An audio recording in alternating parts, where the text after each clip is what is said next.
श्रीमद् भागवत में साक्षात यमराज खुद कहते हैं कि दिन में केवल 3 बार भगवान का स्मरण करने वाला व्यक्ति केवल 3 बार याद करे ठाकुर जी को दिन में। अनंत याद करे उसकी तो महिमा अलग है, लेकिन सबसे कहें तो मिनिमम से मिनिमम कम से कम 3 बार याद करे, वो व्यक्ति कभी नरक नहीं जा सकता। हम तो कथा के भाव से ना जाने कितनी बार ठाकुर जी का स्मरण कर रहे हैं, तो एक चीज तो कंफर्म हो गई कि नरक तो नहीं जाएंगे हम। हाँ, नरक से तो बच जाएंगे, वहां तो नहीं जाना पड़ेगा। मुझे तो पूर्ण विश्वास है कि कथा सुनने वाले, कथा में अवगाहन करने वाले नरक तो कभी नहीं जाएंगे। परंतु हमारा उद्देश्य स्वर्ग भी नहीं है बंधुओं, हमारा उद्देश्य तो श्री ठाकुर जी के चरणारविंद हैं। एहु विधि ना तो पे हमारे ब्रज में गाते हैं, अष्ट छाप के सखा गाते हैं। एहु विधि ना तो पे अचरा पसार मांगू, क्या जन्म जन्म दीजो याहि ब्रज बसे हो। अहीर की जात समीप नंद घर, एहु विधि ना तो पे अचरा पसार मांगू। जन्म जन्म दीजो याहि ब्रज बसे हो। एहु विधि ना। कोई स्वर्ग मांगता है, कोई वैकुंठ मांगता है, लेकिन हमारे ब्रजवासी ठाकुर जी से बार बार अपने अचरा पसार के यही कहते हैं, लाल जी यदि कृपा करनी है ना तो हम पे एक ही कृपा कर देना। क्या? बोले हमको वैकुंठ और स्वर्ग मत देना। ठाकुर जी बोले कैसा आदमी है, दुनिया कहती है हमको स्वर्ग मिल जाए, हमको वैकुंठ मिल जाए, हम नरक से बच जाएं। बोले नरक से तो हम बच ही जाएंगे, हम क्योंकि आपकी सेवा करते हैं, आपका नाम गुणगान करते हैं, हमको उसकी चिंता नहीं है, लेकिन हमको चिंता ये है कहीं आप हमको स्वर्ग ना भेज दो। ब्रजवासी कहते हैं, लाला कहते हैं तो फिर कहाँ जाना है? बोले जन्म जन्म दीजो याहि ब्रज बसे हो। यदि हमें देना है तो इस वृंदावन का वास दो, इस ब्रज का वास दो। और आप इंसान मुझे नहीं बना सकते, कहीं मेरे इतने पुण्य नहीं है कि मैं इंसान बन सकूं, तो मोरहू बनाओ तो बनाओ श्री वृंदावन को, जो नाच नाच कुहक कुहक आपको रिझाऊंगो। ठाकुर जी कहेंगे तो तुम मोर के समान भी नहीं है, इतना बढ़िया नहीं है कि तुझे मोर बना दें, तो ठीक है बंदर हूँ बनाओ तो बनाओ श्री वृंदावन को, जो कूद कूद डालन पे भोर को जगाऊंगो। कुछ नहीं तो बंदर बना देना, मोर नहीं बना सको तो, लेकिन बनाना वृंदावन में। श्याम सुंदर सदा हमको प्यारे रहें, हम उन्हीं के रहें, वो हमारे रहें, बस हमें और कुछ नहीं चाहिए। बंधुओं, इस कथा का उद्देश्य चाहे कुछ भी हो, पितरों का आदि। मैंने पहले दिन कथा कहां से प्रारंभ की थी? कथा कराने से पितृ हमारे मुक्त हो जाएं, ऐसी भावना मत रखना। पितृ मुक्त हो जाते हैं तब उस पितृ के परिवार वालों को इतना बल मिलता है कि वो कथा करवाते हैं। कथा कराने से पितृ मुक्त नहीं होते, कथा कराने का बल ही उनको मिलता है जिनके पितृ मुक्त हो चुके। हमारे पितृ मुक्त हो गए, हमें भी मुक्त होना है, लेकिन हमको वैकुंठ वाली मुक्ति नहीं चाहिए। हमको तो ठाकुर जी इतनी कृपा कर देना, बस ये इस जीवन को कैसे भी काट लें, अगला जन्म हमको वृंदावन में मिले। गत वर्ष जब लाल जी का उत्सव वृंदावन में राधाष्टमी का मना रहे थे, वैसे हमारे ठाकुर जी राधाष्टमी के दिन नथनी पहनते हैं। वो नथ तो रोज ही पहनते हैं, लेकिन राधाष्टमी के दिन चुनरी पहनते हैं और पूरा किशोरी जी का रूप धारण करते हैं। लेकिन अब यहाँ इतनी व्यवस्था नहीं थी, इसलिए लाल जी ही बन के रहे। लेकिन गत वर्ष जब ठाकुर जी हमारे किशोरी जी बने, श्री राधा रानी बने थे, तो बंधुओं एक कथा आती है, वो कल मैं मुंदरी चोरी लीला नहीं सुना पाया, थोड़ी हल्की सी कह के निकलता हूँ। ठाकुर जी ने एक बार किशोरी जी की मुंदरी चुरा ली, अंगूठी चुरा ली। तो जब किशोरी जी वापस लौट करके बरसाने गईं, सब गोपियों ने किशोरी जी के, जब किशोरी जी जा रही थी तो एक एक चीज लिखी थी। हाँ, कानों में 2 कुंडल हैं, हाथ में इतने कड़ूला हैं, पैरों में ऐसी पाजेब है, एक करधनी है, इतनी माला है। क्यों? बोले कन्हैया के पास जा रही है, पतो ना है कछु चोरी कर सके, वो तो चोर है। तो सब लिख लिया था क्या क्या पहन के जा रही हैं। जब किशोरी जी लौट के आई तो फिर से सब ने गिनती की, हाँ भाई सब गिनो, सब ठीक है कि नहीं? बोला हाँ, कानों में 2 कुंडल हैं, पैरों में 2 पाजेब हैं, इतनी माला है, कोदनी सब है। तभी देखा, बोले अरे किशोरी जी मुंदरी कहाँ है? किशोरी जी बोली ये तो कब चली गई, मुझे ना पता चली।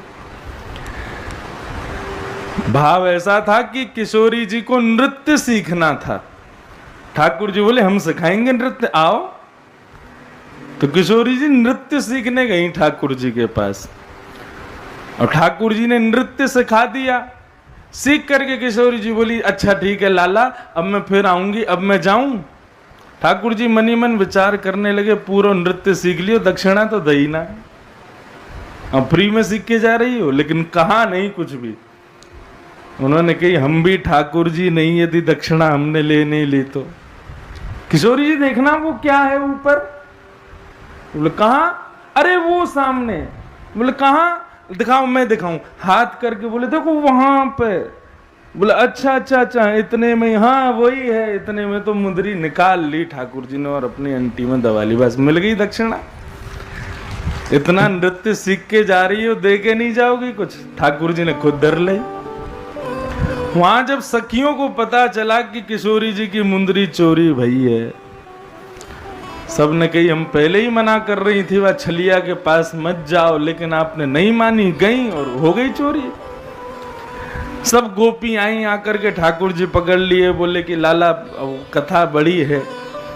ठाकुर जी का जैसे ही फेंट खोला उसमें से मुंदरी मिल गई।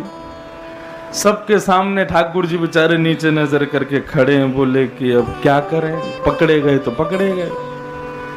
गोपी बोली ऐसे नहीं, तेरी तो नंदनानी ते जाते शिकायत करूंगी, पूरे गोकुल में हल्ला मचाऊंगी, तू मुंदरी चोरी करी तेने किशोरी जी की। ठाकुर जी बोले अब क्या करें, घर जाएंगे तो मैया डांटेगी, गोकुल में सब हंसी उड़ाएंगे। तो ठाकुर जी एक वृक्ष के नीचे जाके सो गए। हाँ, जब ज्यादा चिंता हो तो चद्दर ओढ़ के सो जाना चाहिए, बस चिंता में जगे मत रहो, नहीं तो चिंता और बढ़ेगी।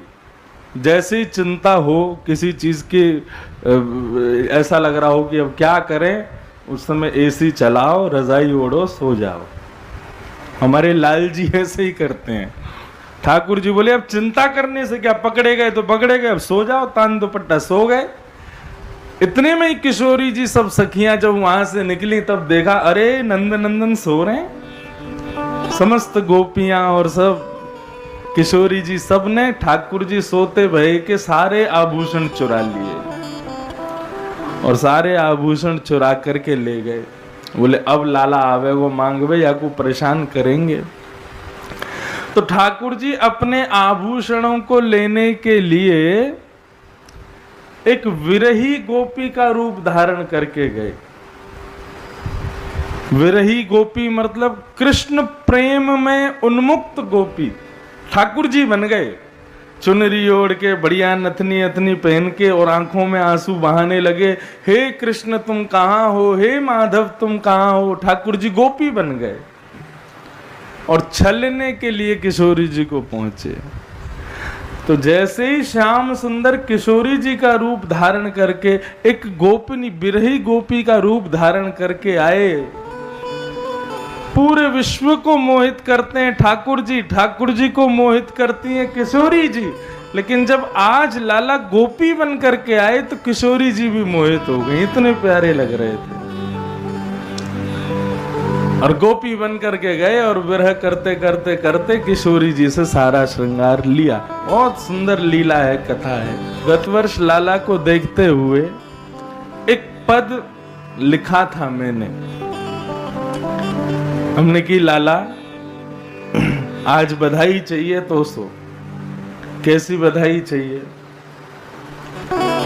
बधाई में कोई हाथी मांगे, घोड़ा मांगे, धन मांगे, दौलत मांगे, हीरे जवाहरात मांगे, नवरत्न मांगे, जीवन में सुख समृद्धि मांगे, लेकिन हमको कहा चाहिए बधाई में?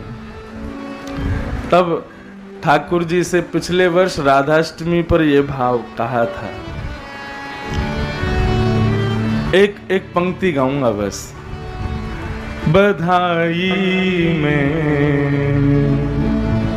लाला, यदि किशोरी जी के जन्मोत्सव की बधाई देनी है, जन्माष्टमी के जन्मोत्सव की बधाई देनी है, अपने जन्मोत्सव की बधाई देनी है, तो एक ही चीज दियो लाला, बधाई में दीजो श्री ब्रजधाम। बधाई में दीजो श्री ब्रजधाम। गाओ। बधाई में दीजो श्री ब्रजधाम। बधाई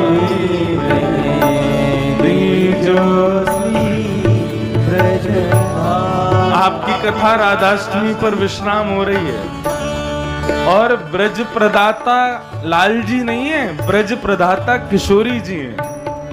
ब्रज यदि चाहिए तो लाला के कहने से नहीं मिलेगा, वृंदावन यदि चाहिए तो किशोरी जी ही दे सकती हैं। इसलिए जिनको नहीं भी चाहिए मैं तो उनकी भी कह के जाऊंगा, वो भी वृंदावन मांगो।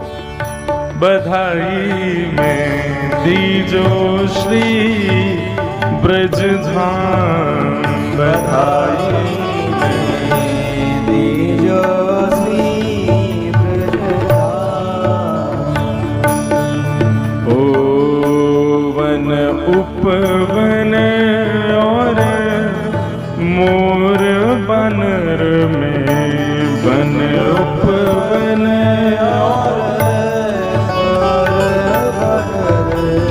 कहीं लिख ली जो मेरो नाम। कहीं लिख ली जो मेरो नाम। कहीं लिख ली जो मेरो नाम। कहीं लिख ली जो मेरो नाम। बधाई में दीजो श्री ब्रजधाम। बधाई में दीजो श्री ब्रजधाम। दीजो श्री ब्रजधाम। दीजो श्री ब्रजधाम। बधाई में क्या चाहिए हमको? रिजर्वेशन। कब का? बोले अगले जन्म का। कहाँ का चाहिए? बोले वृंदावन का। बस हमको वृंदावन दो। मानव नहीं बना सकते तो वन उपवन और मोर बानर में, वन में या उपवन में या वहां के बंदरों में, वहां के मोरों में, वहां के छोटे छोटे कीट पतंगों में कहीं लिख ली जो मेरो नाम। कहीं मेरा नाम लिख लेना, लेकिन बधाई में देना क्या? श्री वृंदावन धाम। और कुछ नहीं चाहिए। आपको पता है जगन्नाथपुरी में राधा रानी कहाँ है? श्री राधा रानी, एक दिन मैंने कहा था, श्रृंगार के रूप में लाल जी के साथ में रहती हैं। लाल जी का जो श्रृंगार है वो श्री किशोरी जी हैं। लाला बिना श्रृंगार के रूखे रूखे लगेंगे, लेकिन जैसे श्रृंगार रह जाए तो इतने सुंदर लगे। तो श्री जगन्नाथ जी एक माला धारण करते हैं, अधर चुंबित माला। अधर चुंबित माला वो मुख के, होठों के पास से धारण करते हैं। वो अधर को स्पर्श करती है। वो अधर चुंबित माला जो हैं, वो अधर स्पर्शा माला जो हैं, वही किशोरी जी हैं, वही श्री राधा रानी है जगन्नाथ जी के रूप में, जगन्नाथ जी के स्वरूप में। ऐसी किशोरी जी को हम प्रणाम करते हैं। दो प्रकार के लोभ होते हैं बंधुओं। पाप के बाप का नाम है लोभ। जैसे ही लोभ जीवन में आएगा तो इसका बहुत बड़ा परिवार है। काम, क्रोध, ईर्ष्या, द्वेष, अभिनिवेश, अहंता, ये सब इसके चाचा ताऊ हैं। लोभ जिस दिन आपके हृदय में आ गया उस दिन पूरा परिवार आएगा। इसलिए पाप से बचना है तो लोभ से बचो। लोभ किसी भी वस्तु का हो सकता है। लोभ का मतलब क्या होता है? लोभ का मतलब होता है बिना मेहनत किए किसी वस्तु की आकांक्षा करना, इसी को लोभ कहते हैं। लोभ जब जीवन में आता है तो अपने पूरे खानदान को लेके आता है। इसलिए लोभ से बच जाओ।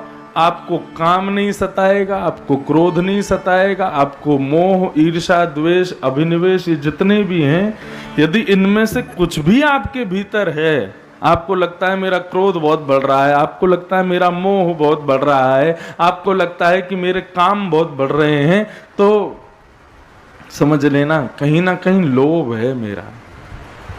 उस लोभ को नष्ट कर दो, सब मर जाएंगे। शास्त्र आज्ञा करते हैं। दो प्रकार के लोभ होते हैं। एक होता है संग्रह वृत्ति लोभ और एक होता है भोग वृत्ति लोभ।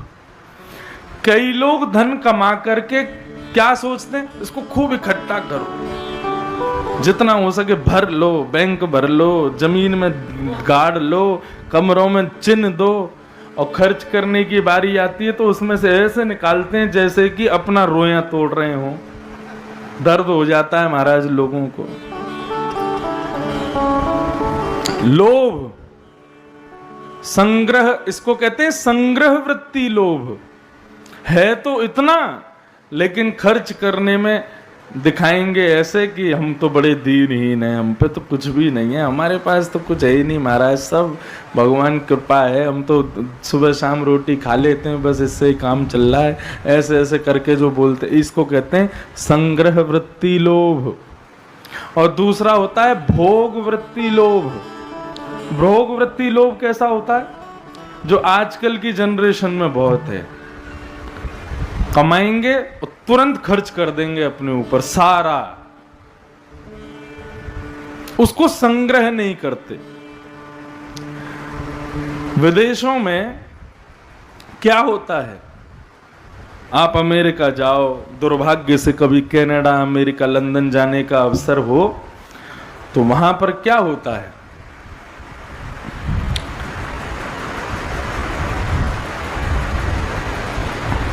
They will work like donkeys for 5 days. 5 दिन तो गधों की तरह काम करेंगे। And they will enjoy like monkeys for 2 days. और 2 दिन जो बचते हैं उनके वीकेंड के, शनिवार रविवार, उसमें वो बंदरों की तरह आनंद लेते हैं। ऐसा वहां की कहावत है। 5 दिन कमाएंगे और 2 दिन में सारा उड़ा देंगे जितना कमाया। आपको पता है विदेशों में, अमेरिका में, कनाडा में सबसे ज्यादा धनवान कौन है? हम भारतीय लोग ही धनवान हैं वहां पे। क्यों? हम भारतीयों में बार्गेनिंग की आदत है, हम भारतीयों में जमा करने की आदत है, इकट्ठा करने की आदत है। विदेशियों में नहीं होती। ऑस्ट्रेलिया में तो एक बार बच्चों के ऊपर वहां के विदेशियों ने, हम हमको ब्राउन पीपल बोलते हैं, वो बोलते हैं कि ये लोग जो भारतीय लोग हैं, भारतीय महाद्वीप के लोग हैं, हमको ब्राउन पीपल कहते हैं। तो हमसे बहुत चिढ़ते हैं। क्यों? अच्छे फोन किनके पास? भारतीयों के पास। अच्छी गाड़ी किनके पास? भारतीयों को। अच्छे घर किनके पास? भारतीयों के पास। क्यों? क्योंकि भारतीय जब पहली बार पहुंचते हैं विदेश, तब तो खूब संघर्ष करते हैं, पैसा कमा के इकट्ठा करते हैं, वो बाद में फिर उससे सब खरीद लेते हैं। वहाँ के लोग क्या करते हैं, 5 दिन काम करेंगे और वहाँ हर घंटे की तनख्वाह मिलती है। 5 दिन की तनख्वाह बैंक में आ जाती है 5 दिन में, और 2 दिन में सब खर्च कराते हैं। दोनों ही पाप हैं। संग्रह, अति संग्रह भी पाप है और अति भोग भी पाप है। दोनों को मध्य रखो। जितना जरूरी है उतना अपने ऊपर खर्च करो और जितना जरूरी है उतना ही रखो। बहुत ज्यादा संग्रह करना वह भी लोभ का रूप धारण कर लेता है। बंधुओं, दहेज प्रथा बहुत सुंदर प्रथा है, लेकिन हम लोगों ने इसको बहुत बुरा बना दिया। पिता की 2 संपत्ति होती हैं, चल और अचल। चल संपत्ति मतलब कैश, सोना चांदी, ये सब चल संपत्ति है पिता की। और अचल संपत्ति उसकी जो जमीन है, धरोहर है, घर है आदि, ये सब अचल संपत्ति है। पिता के पुत्र का अधिकार होता है अचल संपत्ति के ऊपर, और पिता की पुत्री का अधिकार होता है चल संपत्ति के ऊपर। समझ रहे हैं ना बात को? इसलिए जब बेटी का विवाह करता है तो वो पिता की इच्छा है कि वो चल संपत्ति कितनी अपनी बेटी को देना चाहता है। देना चाहिए, ये व्यवहार है। लेकिन गलती कहां हो जाती है, गड़बड़ी कहां होती है? बेटे वाले मांग करते हैं, इतना चाहिए, ऐसे चाहिए, ये चाहिए, वो चाहिए, इसलिए सब बिगड़ जाता है माहौल। ऐसा नहीं। पिता की इच्छा है वो कितना अपने पुत्र को अचल संपत्ति देगा, अपनी पुत्री को कितनी चल संपत्ति देगा। और दोनों को ना भी दे तो कहने का अधिकार किसी का नहीं है। और लड़के वालों को तो बिल्कुल ही नहीं बोलना चाहिए बीच में। यमुना जी एक तट पर बैठ कर के तपस्या कर रही थी, श्याम वर्णा। मतलब ये सोच लो, कन्हैया का मुकुट उतार दो, कन्हैया के केश खोल दो, कन्हैया को स्त्रियों जैसा श्रृंगार कर दो, तो कन्हैया ही यमुना जी हैं। इतनी सुंदर हैं श्री यमुना मैया। एक तट पर बैठ करके तपस्या कर रही थी। भगवान अर्जुन के साथ घूमते हुए वहां पहुंचे तो यमुना जी को देख करके अर्जुन मोहित हो गया। अर्जुन बोला, श्याम सुंदर, जरा देखना ये कितनी सुंदर कन्या है। भगवान बोले, हाँ सुंदर तो है, हमारे जैसी है। भगवान तो सब लीला करते। अर्जुन बोला, आप यदि कृपा कर दो तो मेरा इससे ब्याह हो जाएगा। भगवान बोले, कृपा कर दी हमने, जाओ जा करके उसका हाथ थाम लो, उससे कह दो हम तुमसे ब्याह करना चाहते हैं, कर लेगी। लेकिन पहले पूछ लेना वो तपस्या क्यों कर रही है। अर्जुन बोला, सच में आपने कुछ कर दिया? बोले, हाँ हमने सब मंत्र सब फूंक दिए, तुम जाओ। अर्जुन गया, जाकर के उसने कहा, हे श्याम वर्णा, हे सुंदरी, आप कौन हो? यमुना जी ने नेत्र खोल करके अर्जुन को देखा और सीधा नाम बोल के, अर्जुन मैं यमुना हूं। अर्जुन बोला, आपको मेरा नाम कैसे पता? बोले, क्योंकि मैं तपस्या कर रही हूं जिनको पाने के लिए, उनके तुम सबसे प्रिय हो। मैं यहां तप कर रही हूं ताकि द्वारिकाधीश मुझे पत्नी रूप में वर्ण करें और वो मेरे पति बन जाएं। अर्जुन बोला, सबको घूम फिर के वो द्वारिकाधीश ही चाहिए। अरे हम भी हैं संग में, हम लोग भी आसपास रहते हैं, हम पर भी थोड़ी कृपा करो। अर्जुन आया, भगवान से बोला, यही मंत्र फूंका था आपने? बोले, अर्जुन वो यमुना है, वो मेरी नित्य पत्नी है।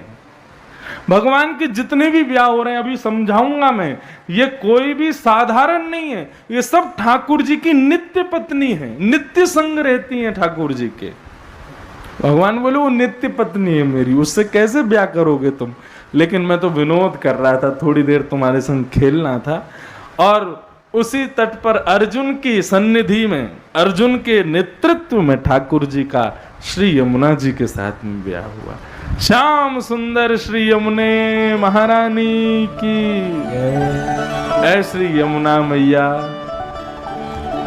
मीठे रस से भरोड़ी महारानी लागे, महारानी लागे, मन प्यारो प्यारो यमुना जीरो पानी लागे। मीठे रस से भरोड़ी महारानी लागे, महारानी लागे, प्यारो प्यारो यमुना जीरो पानी लागे। मीठे रस से भरोड़ी महारानी लागे, महारानी लागे, मन प्यारो प्यारो यमुना जीरो पानी लागे।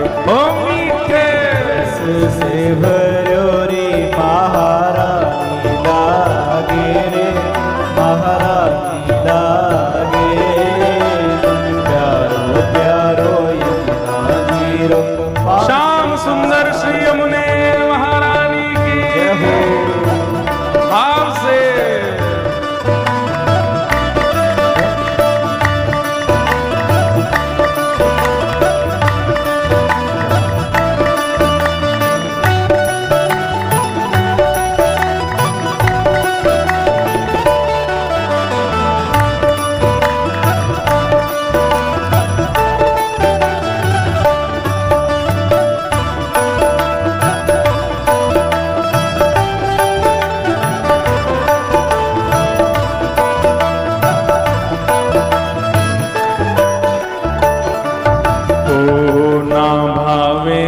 माखन मिश्री अब ना कोई मिठाई, ना भावे मन माखन मिश्री अब ना कोई मिठाई। ओ ना भावे मन माखन मिश्री अब ना कोई मिठाई, ना भावे मन माखन मिश्री अब ना कोई मिठाई। ओ मारी जीवड़िया ने भावे राधा नाम मलाई, मारी जीवड़िया ने भावे राधा नाम मलाई।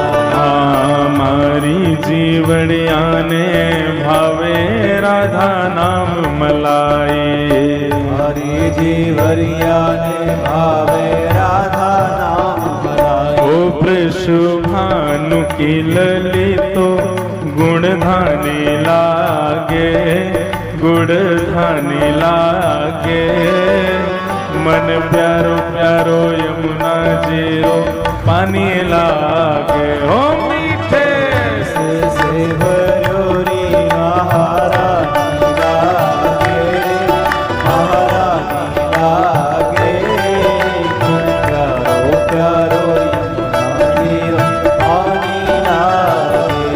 ओ कान्हा जी तो सावर सावर राधा गोरी गोरी, कान्हा जी तो सावर सावर राधा गोरी गोरी। ओ लाला जी तो सावर सावर राधा गोरी गोरी, लाला जी तो सावर सावर राधा गोरी गोरी।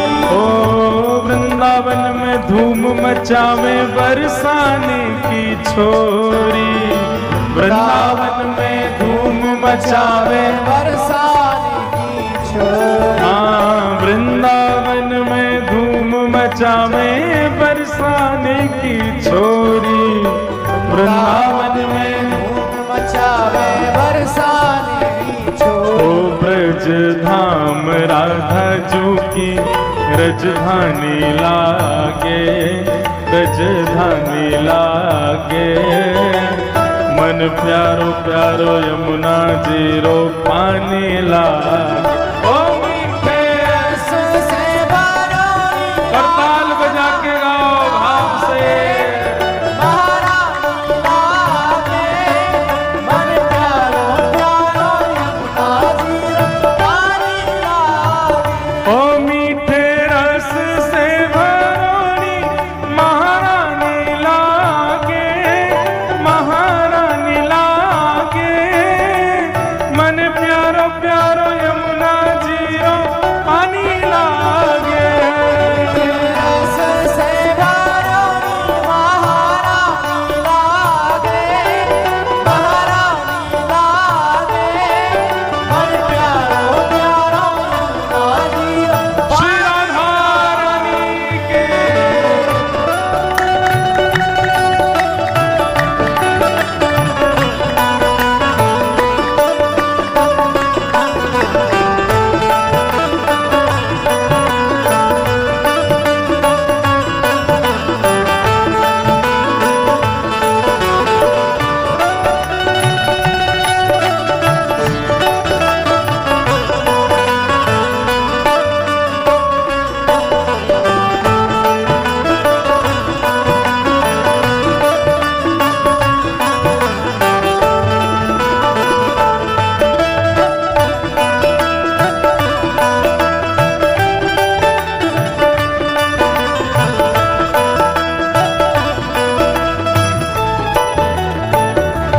ओ राधा राधा नाम रटत है जो नर आठों याम। राधा राधा नाम रटत है जो नर आठों याम। ओ राधा राधा नाम रटत है जो नर आठों याम। राधा राधा नाम रटत है जो नर आठों याम। ओ तिनकी बाधा दूर करे श्री राधा राधा नाम। तिनकी बाधा दूर करे श्री राधा राधा नाम। हाँ, तिनकी बाधा दूर करे श्री राधा राधा नाम। की बाधा दूर करे श्री राधा राधा नाम। ओ राधा नाम में सफल जिंदगानी लागे, जिंदगानी लागे।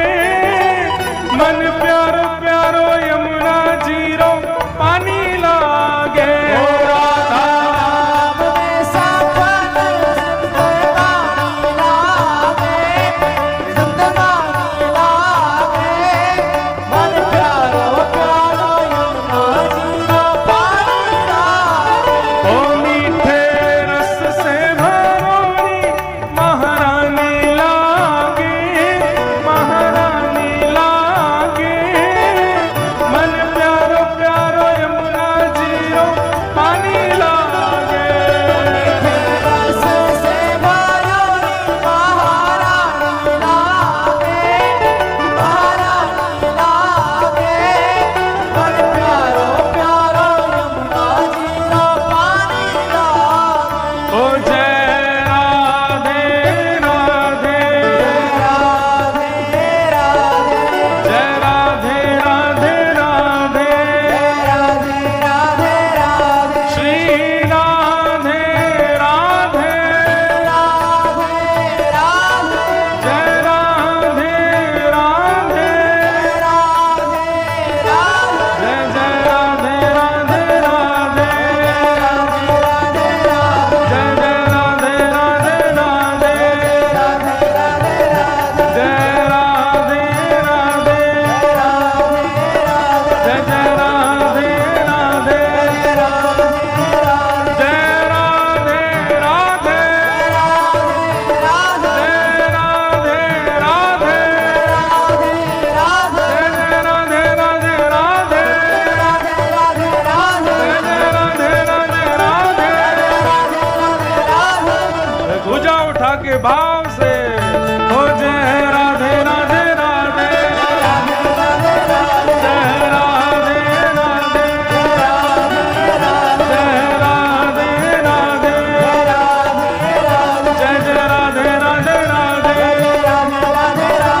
वृषभानु दुलारी, राधे राधे वृषभानु दुलारी, राधे राधे बरसाने वारी, राधे राधे श्री कृष्ण प्यारी। जय जय राधे राधे राधे, जय जय राधे राधे राधे, जय जय राधे राधे राधे, जय जय राधे राधे, जय जय राधे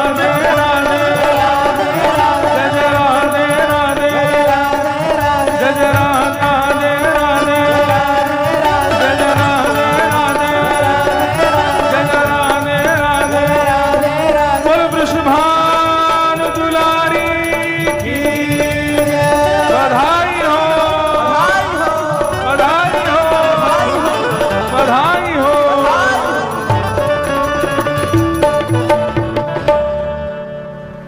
बोलो राधा रानी की जय। विराज जाओ, जहां खड़े हो वहीं बैठ जाओ, नहीं तो या अपने अपने स्थान पर जाओ। वृंदावन जाओ तो एक बात हमारी बहुत विनम्रता से मान लीजिएगा, बिहारी जी दर्शन करो, गोवर्धन नाथ के दर्शन करो, वृंदावन को प्रणाम करो, परंतु हमारी एक बात विशेष रूप से सुन लीजिए। वृंदावन जाओ तो श्री यमुना जी को नित्य प्रणाम करो। श्री यमुना जी साधारण नहीं है बंधुओं, वो स्वयं कृष्ण स्वरूपा हैं।